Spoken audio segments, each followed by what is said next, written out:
Yo, what's up mga ka-FS? Magandang hapon po sa inyong lahat. Ayan, panibagong video na naman po ang gagawin natin ngayong araw. At panibagong pangingisda na naman po ang ating gagawin. So, yun mga ka-FS, sana po ay nasa mabuti po kayong kalagayan ngayon, no? Ayan, at maraming salamat sa pagpasok sa ating YouTube channel. At ngayon po mga ka-FS ay mangingisda po ulit kami.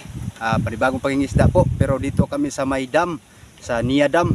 At manghuli kami ng tilapia, pero kakaibang paraan po ito. Nung nakaraan ay nag-pisnet kami, yung laya, yung tinatawag sa amin na laya.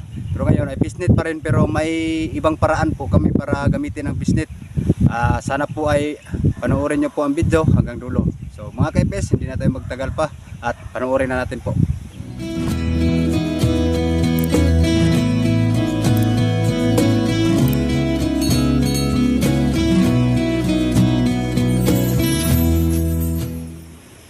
Ayan mga ka-FS, dito po kami maglalaya ngayon. At ayun, kung mapapansin nyo po ay may mga isda lumalangoy. Malalaki na po yan mga ka-FS. So dito po kami ngayon mangingisda. Yan. Hindi lang masyadong klaro mga ka-FS kasi malabo yung tubig. So yan, magsisit up muna kami ng mga ka-FS. Gamitin namin para manghuli.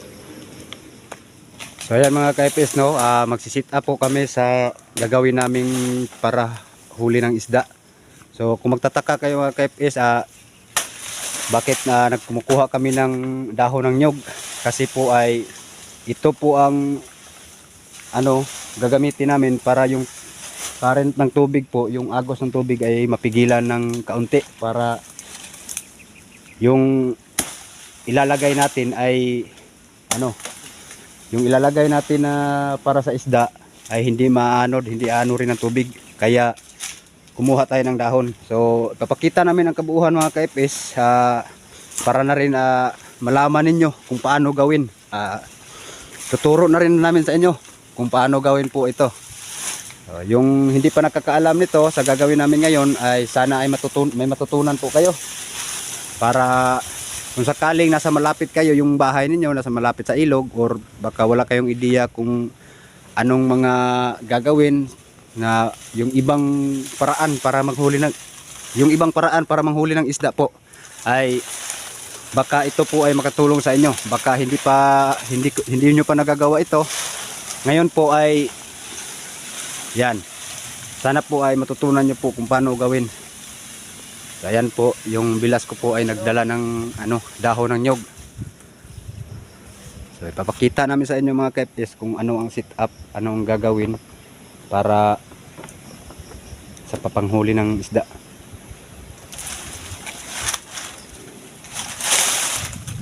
Yan mga ka-FS. Mga ka-FS, ito po yung panghuli namin na ang ginagamit ay pisnet pa rin, pero ang pinagkaiba nito ay may konting pinagkaiba talaga. So makikita nyo na lang mamaya kung ano ang pinagkaiba sa gagawin namin na panghuli ng pisnet, na yung nakikita nyo po sa nakaraang vlog namin na pisnet pa rin yon, pero ito kakaiba ito. Meron siyang konting gagawin para hindi ka na papagod sa kakahagis ng pisnet.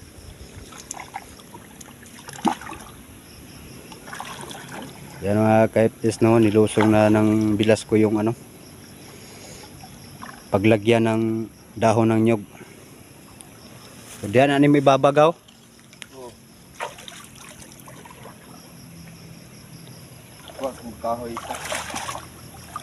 So kulang daw ng kahoy na isa mga ka-FS para So kung nagigets nyo na mga ka-FS, yung dahon ng niyog ay parang i-ganon niya siya, i-ganyan paglagay, para yung agos ng tubig, kung napapansin nyo po yan, malakas po yung agos ng tubig, ay mapigilan ng kaunti yung agos. Yan.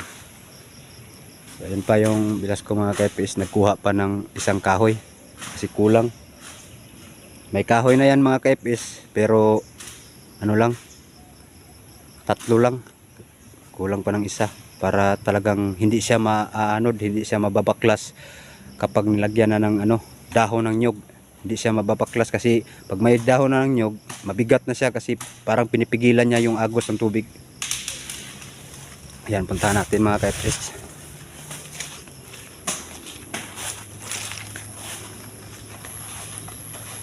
Ayan.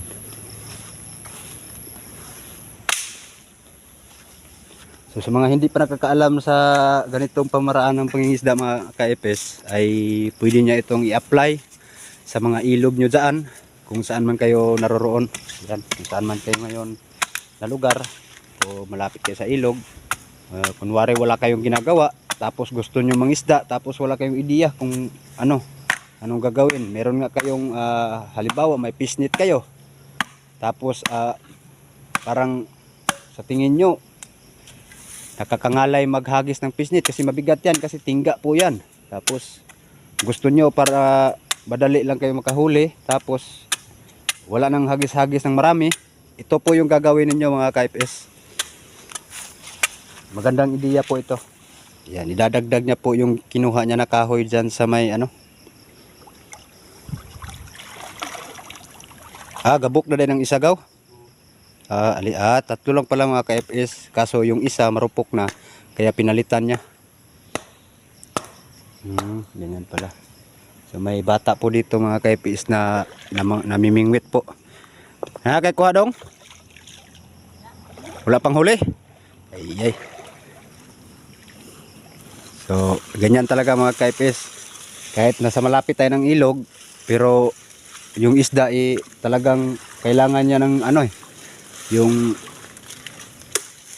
sa Bisaya pa mga ka-FS, yung pililinan ba? So sa mga Bisaya dyan, pasensya na kayo, hindi tayo masyado marunong magtagalog. So kailangan kasi yung isda ay kung ano ang paraan na gawin natin para mahuli lang yung isda at makaulam naman tayo ng isdang tubig tulad ng tilapia, karpa, yung dalag, saka hito. Yan. So may mga paraan-paraan po kung paano hulihin na hindi na tayo mahihirapan. Yung nakaraang video mga ka-FS, pinakita lang namin na hagis kami ng hagis doon ng fish net.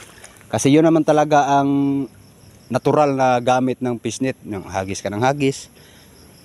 Tatanawin mo kung may tilapia ba, hagisan mo. Pero ito mga ka-FS, mamamangha kayo sa gagawin namin ngayon. Kasi kakaiba din ito na paghahagis ng fish net. So ayan, kung napapansin nyo po mga ka-FS, nilagay na po yung So ganyan lang gagawin ng mga ka-FS. Halimbawa, malakas ang agos ng tubig. Yan, malakas ang agos ng tubig. Tapos gusto nyo gawin itong gagawin namin. Ayaw ko lang sabihin mga ka-FS, ayaw ko lang pangunahan ng video. Gusto ko makita ninyo. Kasi para tutorial na po ito, para alam nyo kung paano gawin. So ayan, una sa lahat mga ka-FS, lagyan nyo ng ganyan. 3 kahoy po. Kung malakas ang agos ng tubig, basta ilog may yan, malakas talaga yung agos kahit gaano pa ka linaw yan. May agos talaga na kahit mahinang agos, pero sa gagawin namin hindi pwede yan, kaya kailangan talaga may stopper na dahon ng nyog. Kayo na bahala mga ka-FS, dahon ba ng nyog o lalagay nyo dyan, basta yung agos na tubig ay mapigilan. Yun lang ang gagawin natin mga ka-FS sa unang-una.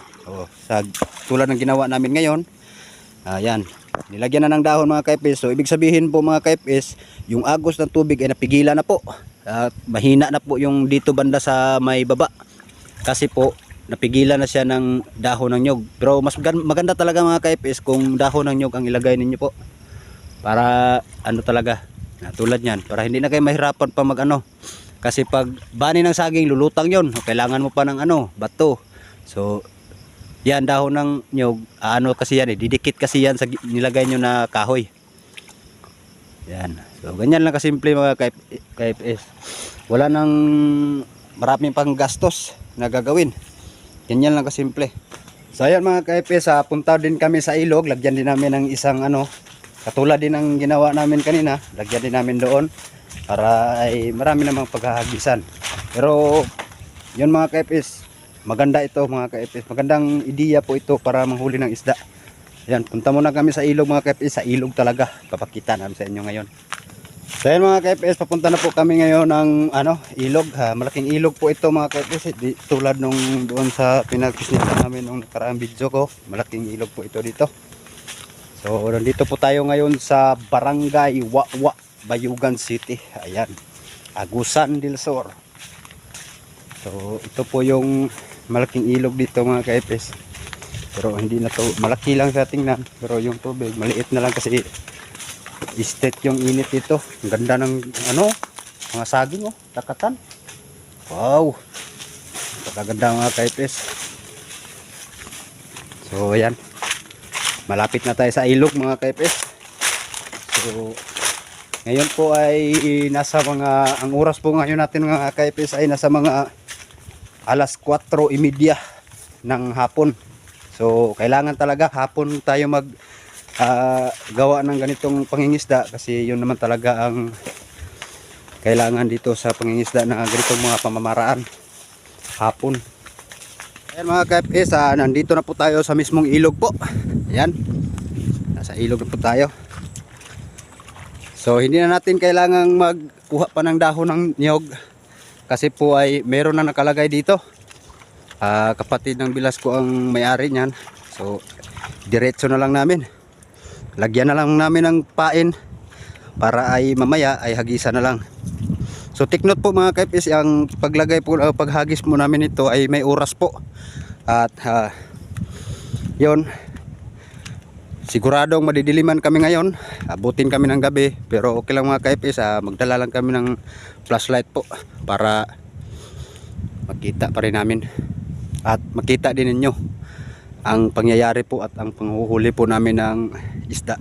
Time check po, alas 5 na po ng hapon. Ayan po, at sisimula na po ang pag ano ng pain. So unsa may buhaton na ng paunagaw? Ang ana na sig tubig niya. Ayon nimo. Unsa man na siya nga paun gaw?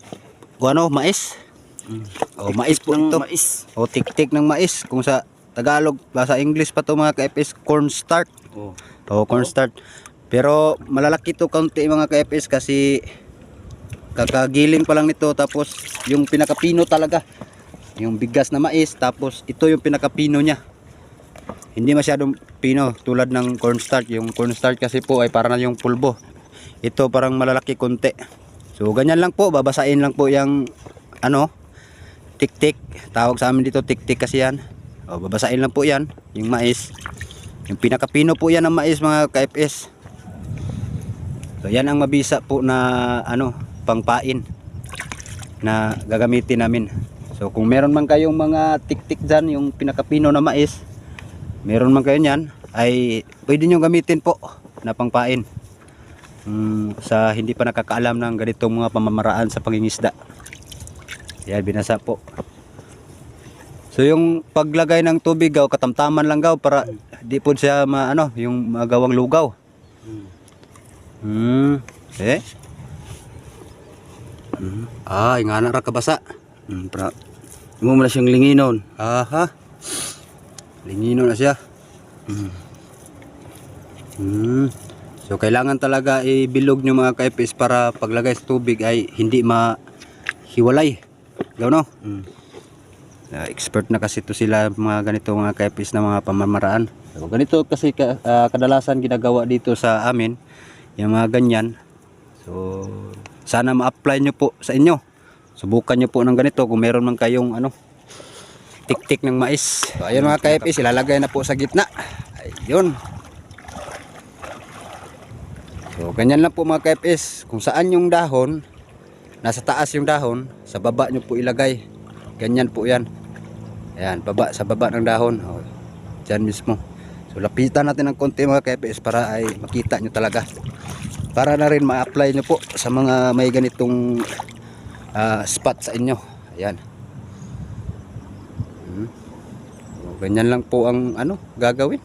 Simpleng-simple lang po. Tapos ay pila ka oras gaw gikan sa pagbutangan ng baho gaw? Ilang oras? Isa't kalahating oras po mula nung nilagay ang pain na yan. Isa't kalahating oras. So ngayong oras po ay alas 5 na po ng hapon. So ibig sabihin alas 6:30 hagisan na namin to ng laya, yung pisnit. So doon na natin makikita kung may huli ba talaga. So promise mga ka-FS, napakabisa po ito na pamamaraan sa pangingisda. Yan. Maganda itong ideya mga kaipis na ganito. Kasi isang beses ka lang maghagis. Ganun lang. Hagis ka na isang beses. Tapos, yun, kapain mo lang. So yan mga kaipis. Ano na ng laya. So pasensya na kayo mga kaipis. Pahina ang boses natin dahil po ay kailangan po ng mahina ang boses. Kasi hindi pwedeng maingay. Kaya ngayon, hagisan na po ng laya. Pakinggan nyo na lang po ang pagbagsak ng laya. Yan mga kaipis. Mamaya-maya pailawin natin.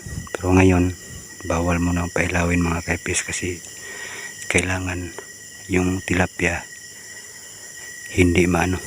Kasi pag makita ng ilaw mga kaipis, magtakbuhan yan sila.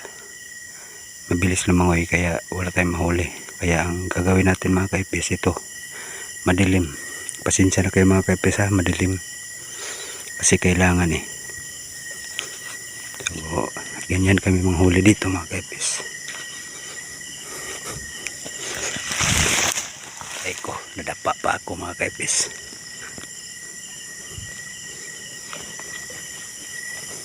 So madilim talaga, wala akong makita mga kaipis. So ang bagsak ng laya na lang mga kaipis ang pakinggan natin. Teka lang.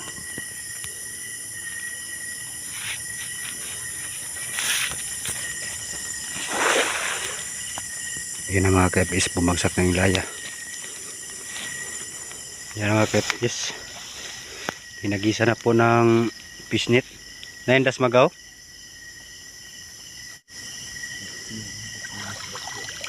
So may nahuli na po. Kunin natin mga kaipis. Ito po yung tilapia. Huli. Yan malaki mga kaipis. Ang taba. Yan o. Malaki. Pasok natin sa lalagyan mga kaipis. Buslot mo na ikaw.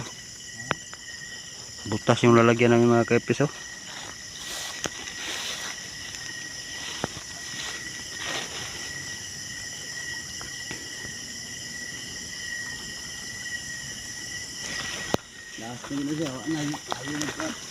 Kaya pala ang laki ng tiyan mga kaipis kasi sobrang busog pala nito sa kain ng ano, yan o. Tapa ng tiyan ng tilapia mga kaipis. Busog. May hito isang piraso.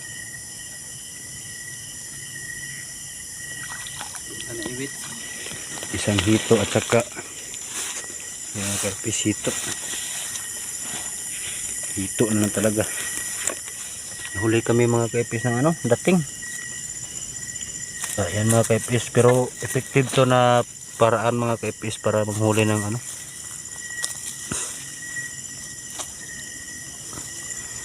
Kaya hito mga kaipis. Huli kami ng dating. Pasensya na kayo mga kaipis dahil huli. Siguraduhin namin sa inyo mga kaipis na marami talaga. Kaso lang huli kami ng dating ngayon mga kaipis. May ginagawa kasi kami. Kaya hindi kami nakapunta agad. Ito mga kaipis, tilapia. Dalawang tilapia at saka isang ano. Yan, may pangatlong tilapia mga kaipis. Sayang. Yung sakto lang sana ang dating. Hindi pa to ang huli. Marami pa sana. Harapan nga uno to ba? Harapan o kay hurot dayo no? So malalaking isda pala ang kumakain mga kaipis. Kaya naubos agad. Sabi ko sa inyo mga kaipis na kahit nahuli kami ng dating, basta ganitong mga pamaraan mga kaipis, ulam pa rin. Kahit nahuli kami ng dating, ay sigurado ulam. Yan o, busog na busog yung mga tilapia mga kaipis o. Nagsialisa na yung iba kasi busog. Yung kulang pa sa busog ay naiwan sa loob. Kahit pa paano mga kaipis, meron pa rin huli. Yan na naman, hagis na naman mga kaipis. Ito, tilapia. Ang lamang dito mga kaipis, pag ganito kasi, malalaki yung huli. Hindi tulad nung hagis ka lang ng hagis. Kasi lahat ng isda mga kaipis talagang kakain talaga sa pain. Yung tiktik ng mais. Bagong giling na mais, yung may pinakapino, yun ang pangpain namin sa isda. Pero mga kaipis, kahit papano ay hindi pa rin tayo na zero, kahit huli tayo ng dating. So hindi tayo mawalan pag-asa mga kaipis, dahil meron pa naman doon sa ilog. Puntahan pa namin yun ngayon. Sige. Nahuli yun ng dating. Bit kami ng dating mga kaipis. So, sige lang. Na tong piniro. Pero at least mga kaipis, alam nyo po yung basta kay sa starting po, sa paglagay nyo ng pain, kailangan 1.5 oras lang. Kagisa nyo na. Ayan mga kaipis, nandito na tayo ngayon sa pangalawang spot. So puntahan na natin. Sinsara kayo mga kaipis, madilim. So ayan mga kaipis, ayan, may huli tayo, karpa. Yan o, karpa po yung huli. Buti na lang nakahuli tayo mga karpa mga kaipis. Meron pa karpa na naman ulit mga kaipis. Yan, dalawa. Buti na lang. Ayan mga kaipis, kunin mo natin lalagyan. Mas maganda dito na spot mga kaipis, may nahuli tayo.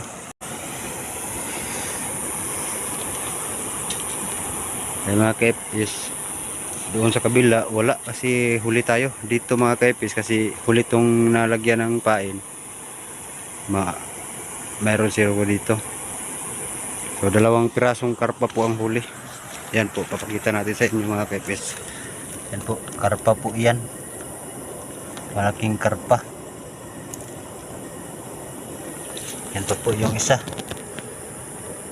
Karpa din malaki.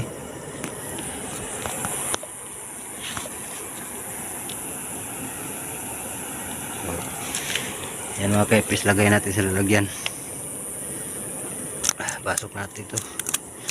Lalaki pa naman mga kaipis oh. Yan oh, lalaki. So okay na ito mga kaipis. Kahit wala tayong huli na sa kabila, meron naman dito. Ang ganda. So ayan sinasabi ko sa inyo mga kaipis, maganda dito na spot. Yun, meron namang hinagis. Tilapia. Maliit mga kaipis, okay na to. Ulam na rin. Yan o, pasok natin sa lalagyan.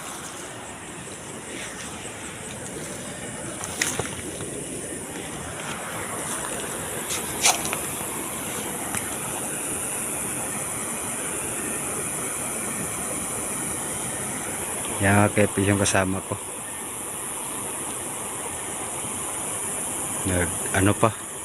Kinakapa niya pa mga kaipis. Yun siya oh. Kinakapa niya doon. Pagkasakaling mayroon pa.